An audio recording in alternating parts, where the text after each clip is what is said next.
काली नजर। माँ, माँ।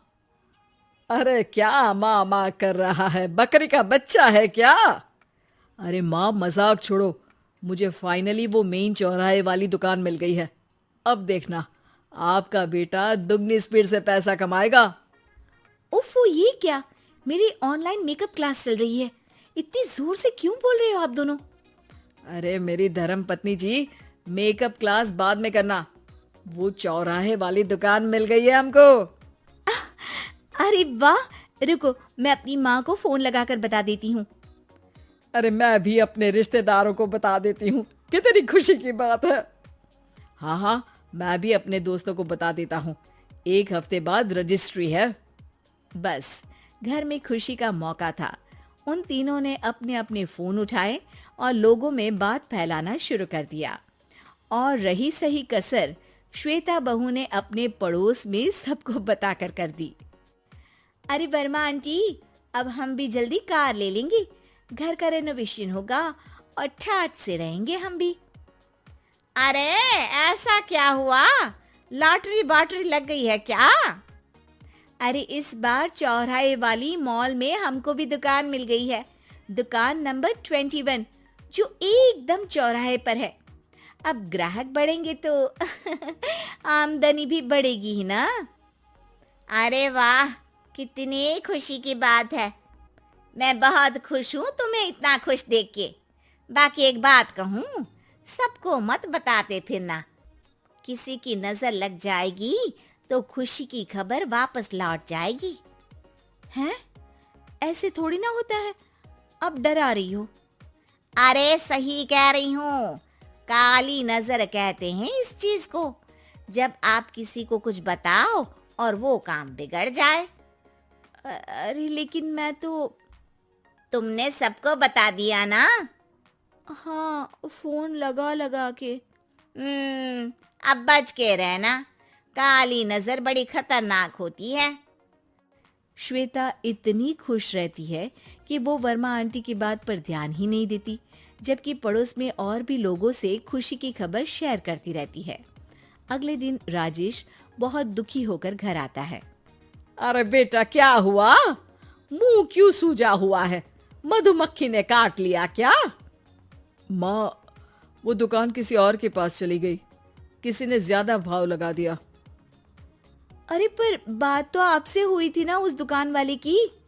हाँ, आज मैं टोकन अमाउंट देने गया था, तब मुझे पता चला। कोई आकर सुबह मुझसे पहले ही ज्यादा अमाउंट दे गया। काली नजर। क्या? क्या कहा? वर्मा आंटी ने समझाया था कि किसी को बताना मत, वरना काली नजर लग जाएगी। अच्छा, तुम्हें उनकी बात मान लेनी चाहिए थी। उनकी बात मान लेती, लेकिन उसके पहले ही सबको बता चुके थे ना हम तीनों। अरे अगली बार से ध्यान रखेंगे। कोई भी नई चीज होगी तो किसी को नहीं बताएंगे। तीनों कुछ दिन ऐसे ही रहते हैं, पर एक दिन श्वेता को एक मेल आता है। राजेश, मेरा ऑनलाइन मेकअप कोर्स कंप्लीट हो गया। अब मैं खुद का पार्लर खोल सकती हूँ। अरे वाह, अपने मोहल्ले में ही खोलते हैं। ये जो घर के सामने दुकान है ना, वहीं। हाँ, यहाँ सस्ती भी मिल जाएगी।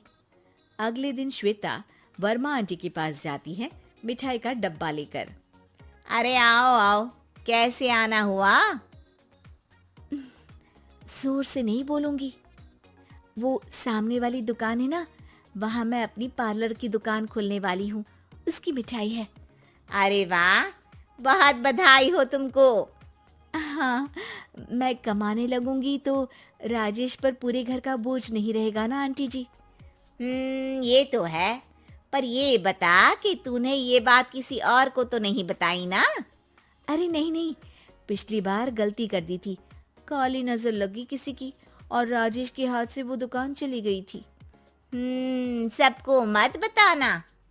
चलो मैं चलती हूँ, कल दुकान की बात करने भी तो जाना है। अगले दिन श्वेता दुकान के लिए मालिक से बात करने जाती है। अरे लेकिन दुकान तो हम कल रात को ही किसी को दे चुके हैं। कल ही? हाँ, कल ही। 2 दिन बाद कोई यहाँ पार्लर भी खोल लेगा। अब कहीं और दुकान देख लीजिए। अरे पर हमको भी तो पार्लर ही खोलना था। हाँ भाई, एक ही दुकान है, आधी आधी तो नहीं दे सकता ना मैं। राजेश और श्वेता घर पर हताश होकर आ जाते हैं। इस बार तो किसी को बताया भी नहीं था, अब किसकी काली नजर लग सकती है। सुनो, तुमने माँ को बताया था क्या? अरे कैसी बात कर रही हो, माँ की नजर थोड़ी ना लगेगी। पक्का तुमने किसी को नहीं बताया था ना? सिर्फ वर्मा आंटी को बताया था, उन्होंने ही मुझे किसी को नहीं बताने को कहा। अरे यार, तुम भी सही हो, मेरी माँ को नहीं बताने को कह रही हो, पर वर्मा आंटी को बताना तुम्हें जरूरी लगा। अरे वर्मा आंटी ने ही तो काली नजर के बारे में बताया था ना, वो हमेशा हमारा भला ही तो चाहती है। मेरी माँ भी हमारा भला ही चाहती है। अरे पर चिल्ला क्यों रहे हो, बात नहीं कर सकते क्या आराम से? नहीं आता वो आराम से बात करना, और करना भी नहीं चाहता हूं मैं। दुकान जाने का दुख गुस्से में बदल गया था और राजेश और श्वेता में बात बंद हो गई थी। 2 दिन बाद मोहल्ले में पार्लर का इनॉग्रेशन हुआ, जिसमें मोहल्ले के सभी लोगों को बुलाया गया, पर श्वेता, राजेश और माँ नहीं जाते। माँ, अंदर आ जाओ, क्या देख रही हो?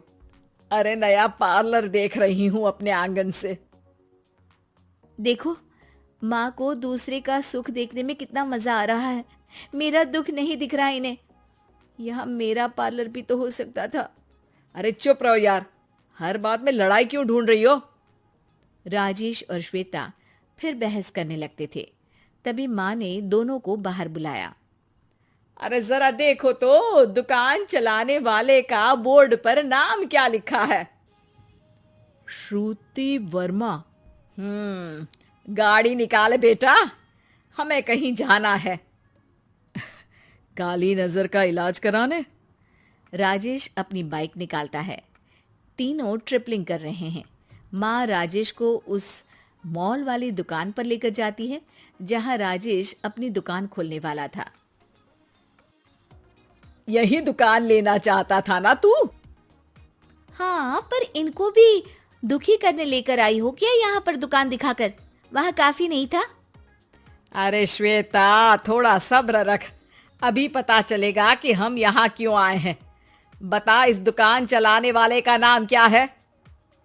अनुपम वर्मा। कुछ समझ में आया? वो दुकान वाली श्रुति वर्मा, ये दुकान वाला अनुपम वर्मा, और हमारे पड़ोस में हमने उस दुकानों के बारे में बताया किसको था? अब वर्मा आंटी को। मतलब वर्मा आंटी ही हमारा काम बिगाड़ रही है? नहीं नहीं, ऐसा नहीं हो सकता, ये बस इत्तेफाक है। राजेश अपना फोन निकालता है और श्रुति वर्मा और अनुपम वर्मा के नाम फेसबुक पर सर्च करता है, जहां ये दोनों ही वर्मा आंटी के रिश्तेदार होते हैं। श्वेता को समझ में आ जाता है कि वर्मा आंटी की ही नजर काली नजर है। अब क्या करना है? कोई भी खुशी की खबर हो तो काली नजर से बचना है, यानी वर्मा आंटी से बचना है। अरे पर मुझे ये समझ में नहीं आया कि वो हमारे साथ ऐसा क्यों करेंगी। अरे बेटा, एक सीख है, दूर के आदमी को आपकी तरक्की से कम परेशानी होगी, पड़ोसी को ज्यादा।